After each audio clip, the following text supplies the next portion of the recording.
காலத்துல ராமாபுரம் அப்படிங்கிற ஊர்ல ஜனங்க எல்லாரும் விவசாயம் செஞ்சுக்கிட்டு ஒரு சாதாரண வாழ்க்கையை தான் வாழ்ந்துட்டு இருந்தாங்க. அந்த ஊர்ல சந்திரையா சீதா தம்பதிகள் வாழ்ந்துட்டு இருந்தாங்க. அந்த ஊர்ல சீதா பண்ற வேலை எல்லாத்தையுமே பார்த்து எல்லாருமே முட்டாள் சீதான்னு தான் அவளை கூப்பிடுவாங்க. அப்ப ஒரு நாள் சந்திரையா காலையிலேயே சீதா கிட்ட இப்படி சொன்னா. அடியே சீதா, எனக்கு இன்னைக்கு கீரை குழம்பு சாப்பிட்ன போல இருக்கு. எனக்காக கொஞ்சம் கீரை குழம்பு செஞ்சு தரியா? சரிங்க, நீங்க வயலுக்கு போயிட்டு வரதுக்குள்ள உங்களுக்காக நான் கீரை குழம்பு செஞ்சு வைக்கிறேன். சரி சரி, அப்ப நான் வயலுக்கு போயிட்டு வரேன் அப்படின்னு சொல்லி சந்திரையா வயலுக்கு போயிட்டான்.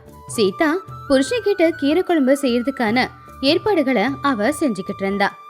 கொஞ்ச நேரத்துல வயலுக்கு போயிருந்த சந்திரையா வீட்டுக்கு திரும்ப வந்துட்டான். அடியே சீதா, சீக்கிரமா எனக்கு சாப்பாடு போடு. நீ கீரை குழம்பு ரொம்ப அருமையா வச்சிருக்கேன்னு எனக்கு தெரியுது. ஏன்னா வாசல்ல நிற்கும் போதே வாசம் மூக்க தொலைக்குதே. அப்படின்னு சொல்லி கை கால் முகம் எல்லாத்தையும் கழுவிட்டு சந்திரையா சாப்பிட்றதுக்காக வந்து உக்காந்தப்போ சீதா போய் அவ செஞ்சு வச்ச கீரை குழம்ப கொண்டு வந்து அவன் முன்னாடி வச்சா. அப்போ சந்திரையா சாப்பிட்றதுக்கு முன்னாடி அந்த கீரை குழம்ப பார்த்து ரொம்பவும் ஆச்சரியமா, என்ன சீதா இது? கீரை குழம்பு எப்பவும் பச்சையா இருக்கும், ஆனா நீ என்ன வெள்ளையா ஏதோ கொண்டு வந்து வச்சிருக்க? அதுவாங்க ஒன்னும் இல்ல, கீரை குழம்பு எப்பவுமே பச்சையா தான் இருக்கணுமா? பச்சையா சாப்பிட்டு சாப்பிட்டு போர் அடிச்சு போச்சு. அதனாலதான் இந்த தடவை வித்தியாசமா பாலை காய்ச்சி அதுல கீரையை போட்டு வெள்ளையா கீரை குழம்பு செஞ்சு உங்களுக்காக கொண்டு வந்திருக்கேன். அடிப்பாவி, கீரை குழம்புனா பச்சையா தான் இருக்கும். பச்சையா இருக்கிறது பிடிக்கலங்கிறதுக்காக யாருன்னா பால் ஊற்றி சமையல் பண்ணுவாங்களா? உன்னை பற்றி தெரிஞ்சிருந்தோம் உன்கிட்ட போய் கீரை குழம்பு வச்சு கொடுன்னு கேட்டேன் பாத்தியா? வயல்ல வேலை செஞ்சுட்டு பசியோட வந்தண்டி.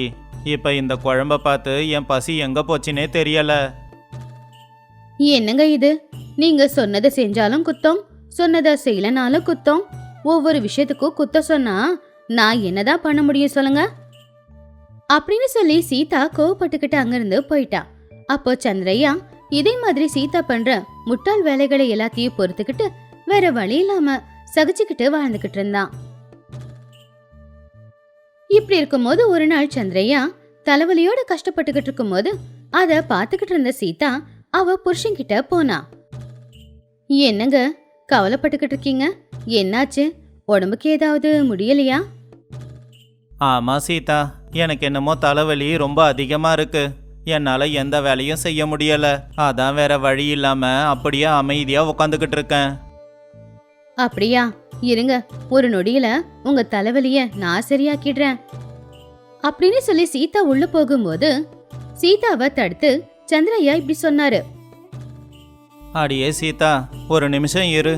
நீ செய்யற இந்த முட்டாள் வேலைங்களால தான் எனக்கு இந்த தலைவலி வந்திருக்கு. உன்னால தினமும் தலைவலியால நான் கஷ்டப்பட்டுக்கிட்டு தான் இருக்கேன். என் பக்கத்துல வந்து பேசாம கொஞ்சம் தள்ளி இருந்தினாவே என் தலைவலியெல்லாம் சரியாயிடும். ஏங்க இப்படியெல்லாம் சொல்றீங்க? நீங்க தலைவலியில கஷ்டப்பட்டு அதை பார்த்துக்கிட்டு என்னால சும்மா இருக்க முடியுமா? இருங்க, உங்களுக்காக போய் ஒரு டீ போட்டு எடுத்துட்டு வரேன்.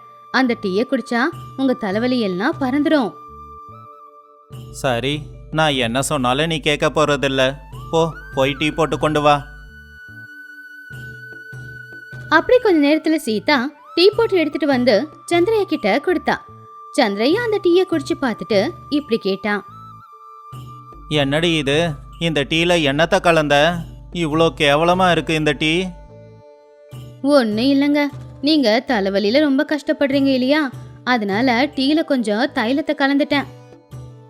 அடியே வீணா போனவளே, உன்னை முட்டாள்னு சொல்லவா இல்ல அப்பாவின்னு சொல்லவா? உன்னை என்ன சொல்றதுன்னே எனக்கு தெரியலையே. இந்த மாதிரி வீணா போன வேலை ஏதாவது செஞ்சு என் உயிரை எடுக்கலான்னு நீ முடிவே பண்ணிட்டியா என்ன? அப்படின்னு சீதாவை திட்டிட்டு சந்திரையா வெளியில போயிட்டாரு. சந்திரையா திட்டினதை நினைச்சு வருத்தத்தோட சீதாவும் எழுந்திருச்சு உள்ள போயிட்டா.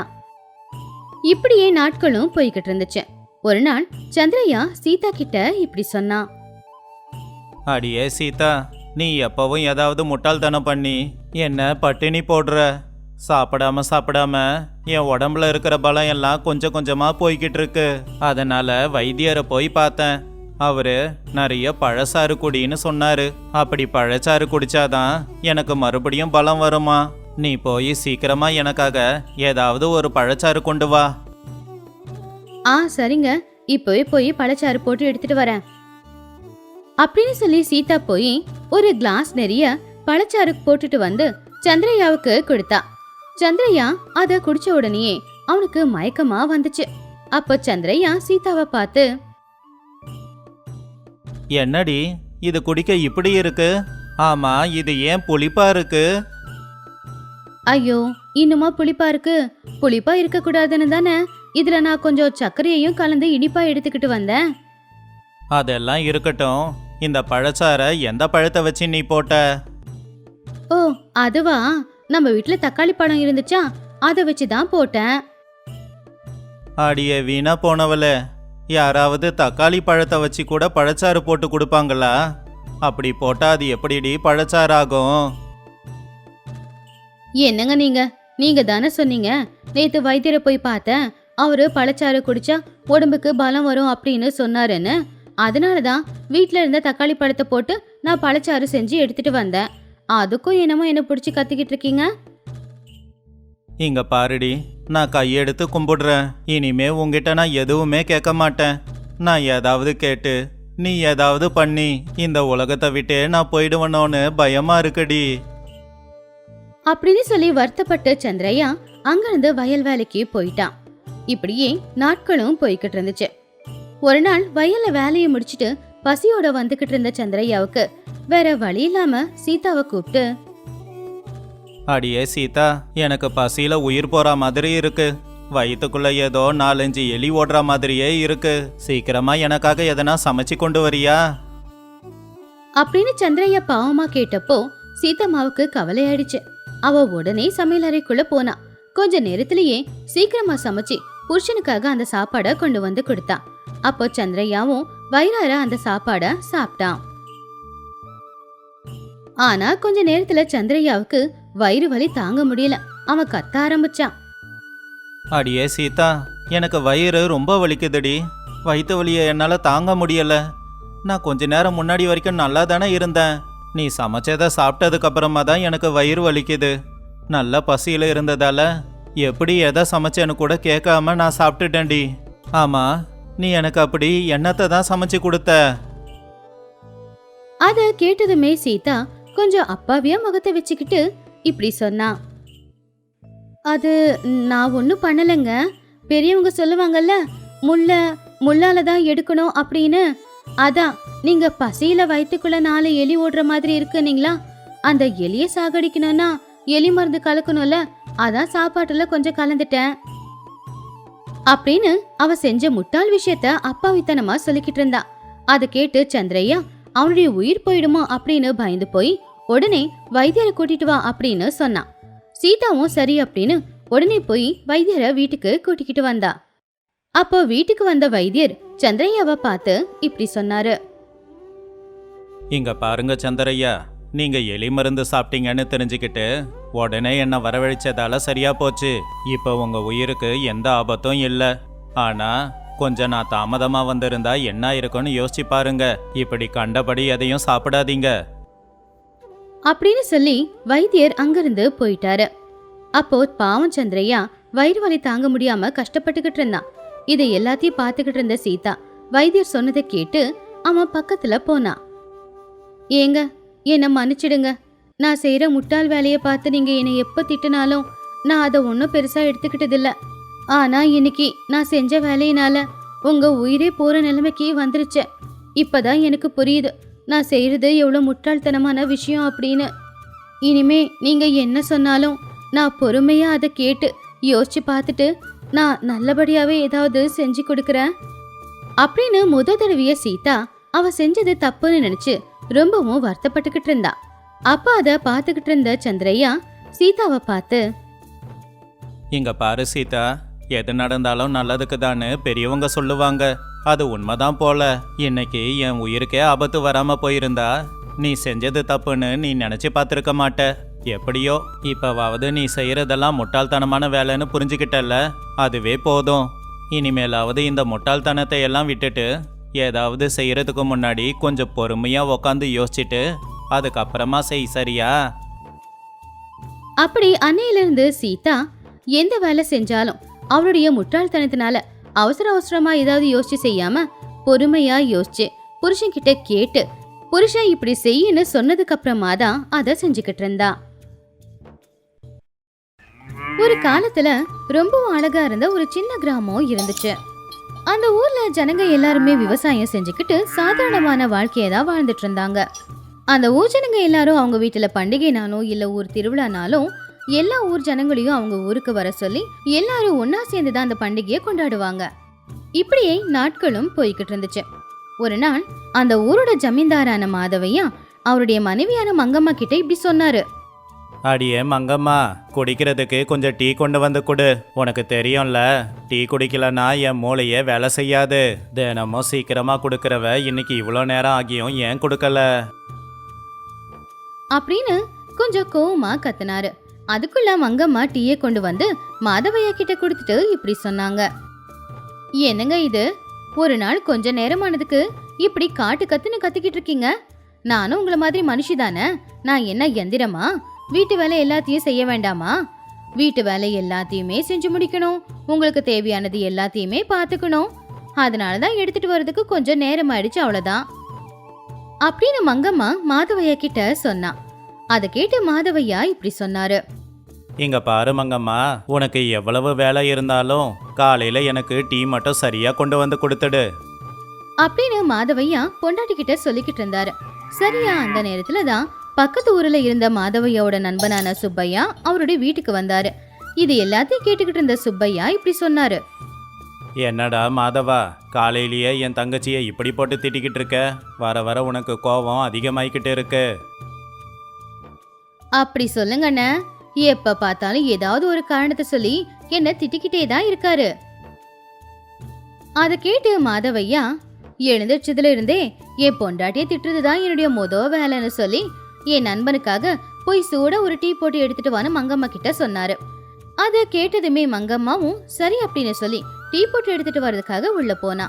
அப்ப சுப்பையா நண்பனான மாதவையா கிட்ட, என்னடா மாதவா, எப்படி இருக்க? வீட்டு நிலமெல்லாம் எப்படி இருக்கு? உன் பிள்ளைங்க மருமகளுங்கெல்லாம் நல்லா இருக்காங்களா? நாங்க எல்லாரும் நல்லா தாண்டா இருக்கோம். இன்னும் என் பிள்ளைங்க நிலமையை பத்தி கேட்குறியா? வருஷத்துக்கு ஒரு தடவை வந்து என்னையும் என் பொண்டாட்டியும் பார்த்துட்டு போவாங்க. ஆமா, நீ எப்படி இருக்க? என் தங்கச்சி, உன் புள்ள ராமு எல்லாம் எப்படி இருக்காங்க? ஆமா, ராமுவோட படிப்பு எப்படி போகுது? நல்லா படிக்கிறானா? அட நீ வேறடா, எப்படியோ உன் பிள்ளைங்க படிச்சு பெரிய ஆள் ஆயிட்டாங்க. ஆனா என் புள்ள இருக்கானே, என் பேச்ச அவன் கேட்கறதில்ல. பட்டணத்துக்கு போய் எதுனா வேலையை பாருடானா, இல்ல நான் கிராமத்துல தான் இருப்பேன், விவசாயம் தான் பண்ணுவேன்னு கலப்பைய பிடிச்சிக்கிட்டு திரிஞ்சுக்கிட்டு இருக்கான். டே சுப்பையா, பிள்ளைங்களுக்கு எது பிடிக்குமோ செய்யட்டும் விடு. என் பிள்ளைங்களுக்கு படிக்க பிடிச்சிருந்துச்சு, அதனால பட்டணத்துக்கு அனுப்பி படிக்க வச்சேன். உன் பிள்ளைக்கு விவசாயம் செய்ய தான் பிடிச்சிருக்கு அப்படின்னா அவன் விவசாயமே செய்யட்டும் விடு. யாருக்கு என்ன பிடிச்சிருக்கோ அதை செஞ்சாதான் அந்த துறையில் அவங்க மேலே வர முடியும். அதுவும் உண்மைதான்டா, அது எனக்கு நல்லா தெரியும். அதனால தான் நான் அவனுக்கு எந்த தொந்தரவும் கொடுக்கல. அவனுக்கு பிடிச்சதையே செஞ்சுக்கோன்னு சொல்லிட்டேன். ஆனால் ஓரமாக எங்கேயோ ஒரு ஆசை. பெத்தவனாச்சே, என் புள்ள இந்த கோட்டு சூட்டெல்லாம் போட்டுக்கிட்டு வந்தானா பார்க்கணுன்னு ஆசையா இருக்கு. சரியா அப்பதான் மங்கம்மா டீ போட்டு எடுத்துட்டு வந்து சுப்பையா கிட்ட கொடுத்து இப்படி சொன்னான். அண்ணா, எங்க வீட்டுக்கு வந்தே ரொம்ப நாளாச்சே, இப்போ திடீர்னு வந்திருக்கீங்கன்னா ஏதாவது விசேஷமா? ஆமாம்மா, விசேஷம்தான். எங்க ஊர்ல 12 வருஷத்துக்கு ஒரு தடவை திருவிழா நடக்கும். 12 வருஷத்துக்கு அப்புறமா இந்த வருஷம் திருவிழா நடக்க போகுது. ரொம்ப நல்லா இருக்கும்மா. அதான் உன்னையும் உன் குடும்பத்தையும் திருவிழாக்கு கூட்டிட்டு போலான்னு வந்திருக்கேன். ஓஹோ, அப்படியா? ரொம்ப சந்தோஷம் அண்ணா. நிச்சயமா ஊர் திருவிழாக்கு நானும் என் வீட்டுக்காரரும் வந்துடுறோம். என்ன தங்கச்சிம்மா இப்படி சொல்லிட்ட? நீயும் இவனும் மட்டும் இல்லை, உன் பிள்ளைங்க மருமகளும் கூட வரணும். எங்க ஊருக்கு வந்து உன் மருமகளுங்க எங்க அம்மனை கையெடுத்து கும்பிட்டு வேண்டிக்கிட்டா கூடிய சீக்கிரமே பிள்ளைங்களை பெத்துப்பாங்க. நீங்களும் பேரம்பேத்திய கொஞ்சிக்கிட்டு இருக்கலாம்ல. அதனால கண்டிப்பா நீங்க 2 பேரும் வரும்போது உங்க மொத்த குடும்பத்தையும் திருவிழாக்கு கூட்டிட்டு வந்துடுங்க. டேய் சுப்பையா, என்னையும் என் பொண்டாட்டியும் வர சொன்னினா நாங்க கண்டிப்பா வந்துடுவோம். ஆனா என் பிள்ளைங்களையும் மருமகளுங்களையும் வர வைக்கிறது ரொம்ப கஷ்டம். அவங்கள பார்க்கணும் போல இருக்கு, வாங்கன்னு சொன்னாவே காரணம் சொல்லி தப்பிச்சுப்பாங்க. இதுல திருவிழாவுக்கு வாங்கன்னு கூப்பிட்டா எங்க இருந்து வர போறாங்க? பாருடா மாதவா, நீ என்ன பண்ணுவியோ எனக்கு தெரியாது. அடுத்த மாசம் 20ஆம் தேதி நீ உன் குடும்பத்துல இருக்கிற எல்லாரையும் கூட்டிக்கிட்டு எங்க ஊருக்கு வரணும். இல்லைன்னு வச்சுக்கோ, என்னை பத்தி உனக்கு தெரியும்ல. சரி சரி, நேரமாகுது, நான் கிளம்புறேன். அப்படின்னு சொல்லி சுப்பையா அங்கிருந்து போயிட்டாரு. இப்படியே நாட்களும் போய்கிட்டு இருந்துச்சு. சுப்பையா சொல்லிட்டு போன அந்த 20ஆம் தேதி நெருங்கிக்கிட்டே இருந்துச்சு. அதனால மாதவையா பிள்ளைங்களையும் மருமகளுங்களையும் எப்படி வர வைக்கிறது அப்படின்னு ரொம்ப நேரமா யோசிச்சுக்கிட்டு இருந்தாரு. அப்பதான் மங்கம்மா அங்க வந்தாங்க. மாதவையா மங்கம்மா கிட்ட இப்படி சொன்னாரு. ஏன் மங்கம்மா, சுப்பையா என்னமோ பிள்ளைங்களையும் மருமகளுங்களையும் திருவிழாக்கு கூட்டிட்டு வான்னு சொல்லிட்டு போயிட்டான். ஆனா நான் கூப்பிட்டா அவ்வளோ தூரத்துல இருந்து திருவிழாவுக்கு இவங்க எல்லாம் வருவாங்கன்னு நினைக்கிற? என்னங்க இது, எதுக்கு இதுக்காக இவ்வளவு யோசிக்கிறீங்க? மனசு இருந்தா மார்க்கம் உண்டு. நீங்க நம்ம பிள்ளைங்க கிட்ட ஏதாவது ஒரு கட்டுக்கதைய சொல்லி அவங்க ஊருக்கு வர மாதிரி பண்ணிடுங்க. அப்படி அவங்க எல்லாரும் நம்ம ஊருக்கு வந்துட்டா போதும், அவங்கள ஏதாவது ஒண்ணு சொல்லி சுப்பையனை ஊர் திருவிழாக்கு கூட்டிட்டு போயிடலாம். அப்படி என்ன சொன்னா அவங்க ஊருக்கு வர ஒத்துப்பாங்க? இதுக்கு போய் என்னங்க இவ்வளவு நேரம் யோசிச்சுக்கிட்டு இருக்கீங்க? என் பிள்ளைங்களுக்கு நானா உயிராச்சே. எனக்கு உடம்பு சரியில்லைன்னு சொல்லுங்க, அவ்வளவுதான். ஐயோ, அம்மாவுக்கு உடம்பு சரியில்லையான்னு சொல்லி துடிச்சு பிடிச்சி காலில் சக்கரத்தை கட்டிட்டு ஊருக்கு வந்து சேர போறானுங்க. அடியை, உனக்கு என்ன புத்தி கித்தி கெட்டு போச்சா? நீ ஆள் பார்க்க நல்லா தானே இருக்க. உனக்கு உடம்பு சரியில்லைன்னு நான் எப்படி சொல்றது? ஏங்க, அவங்க என்ன நேர்லையா பார்க்க போறாங்க? என்கிட்ட பேசதானே போறாங்க. அவங்க கிட்ட பேசும்போது எனக்கு உடம்பு முடியாத மாதிரி கொஞ்சம் சோகமா பேசுறேன். அதை நம்பி அவங்க அம்மாவுக்கு உடம்பு சரியில்லைன்னு ஓடி வர போறாங்க. இந்த சின்ன விஷயம் கூட தெரியாம நீ எல்லாம் எப்படியா ஊர் தலைவரான அப்படின்னு மங்கம்மா புருஷனை கிண்டல் பண்ணி சொன்னாங்க.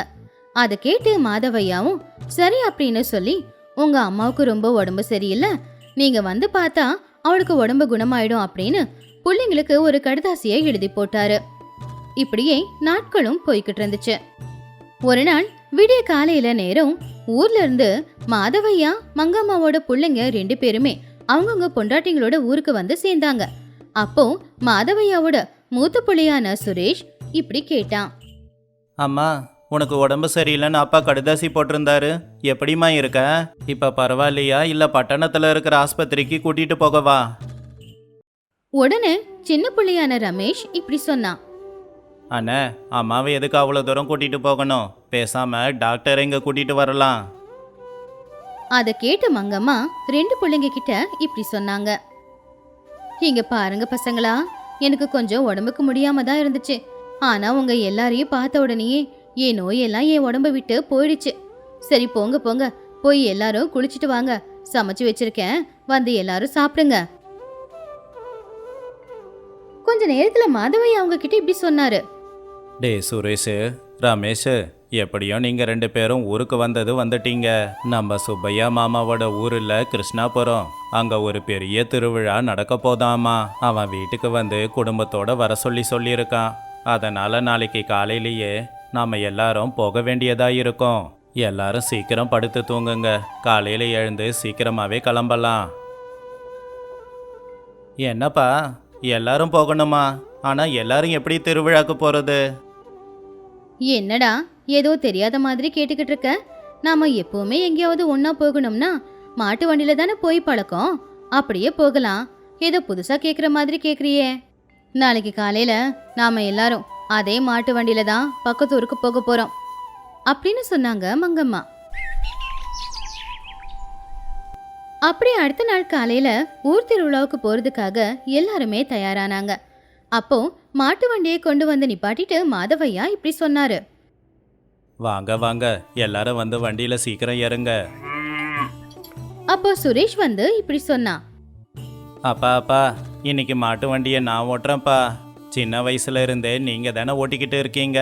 இன்னைக்கு ஒரு நாளைக்கு நான் வண்டியை ஓட்டுறேன்ப்பா.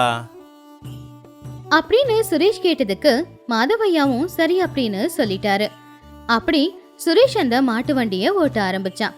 வீட்டுல இருக்கிற எல்லாருமே வண்டியில ஏறி உக்காந்தாங்க. மாட்டு வண்டியில போய்கிட்டு இருக்கும்போது சின்ன பிள்ளையான ரமேஷ் இப்படி சொன்னான்.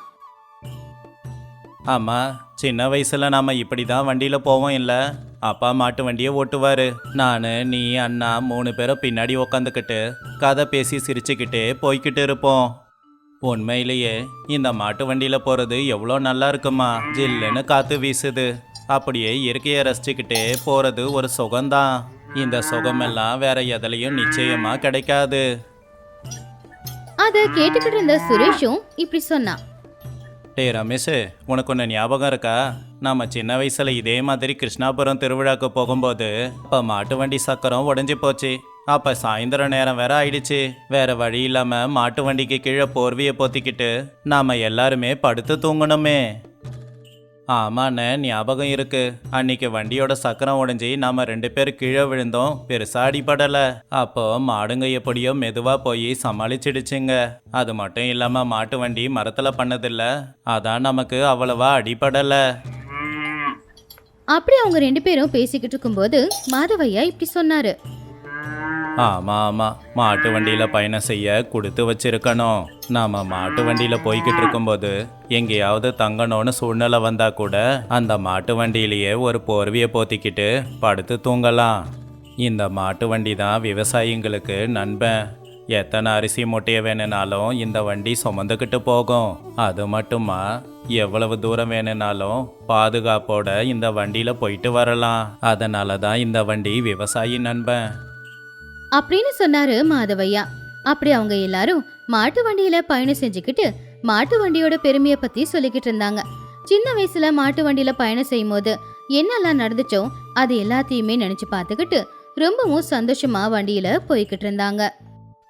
அப்படி மாதவையாவோட குடும்பமே ஒரு மாட்டு வண்டியில தான் கிருஷ்ணாபுரத்துடைய ஊர் திருவிழாக்கு போனாங்க.